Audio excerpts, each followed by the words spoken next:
And one of the really interesting parts about that project is that there were parts of the old tattoo that were really orange and really warm color. And then there was a lot of background that was really blue. So it was a really cold color.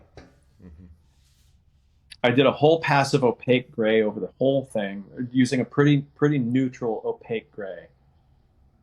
And the color largely went away, but that warm and cool contrast remained.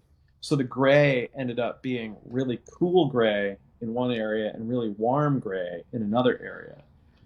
What I ended up having to do in order to balance that out, and this was a great exercise and really interesting to me, was that I went back into it with a second passive opaque grays, except that I mixed up a really warm gray, which I put on top of the cool areas in order to neutralize them. And then separately, I used a really cool bluish gray, which I put on top of the orange to neutralize those. And that actually ended up healing up. I mean, it still looks very like opaque gray, and there are some variations in the grays and so forth. Um, but it balanced it out in a way Yeah. that healed up and survived. Yeah. But you can't do that if you don't understand at least the basics of color theory and like complementary colors, like Yeah. blue and orange are complementary colors. That means that if you mix them together, they cancel each other out and they turn into what's referred to as a neutral gray. If you and that's just a basic painting principle. Most tattooers don't really learn about that sort of stuff. I mean, that's like freshman art school stuff.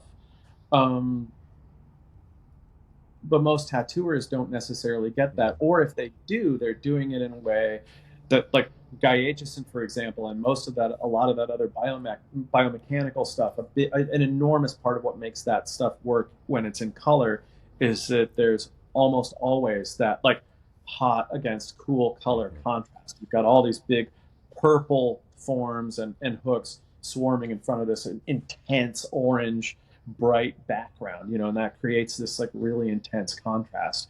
Um, and I think a lot of people understand warm, cool contrast in that sort of context.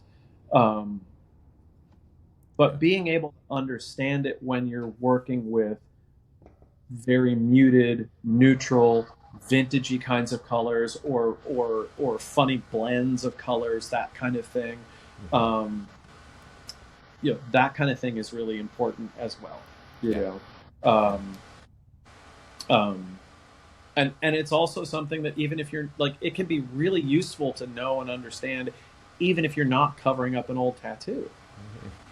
You Yeah. know, Yeah. so yeah, Yeah. I mean The that's what we're gonna be doing. Yeah, the tendency that people have to darken with black and lighten with white rather than going to a complementary to neutralize before they hit their blacks and whites, I think is something that Right. a lot of tattooers could learn a lot from.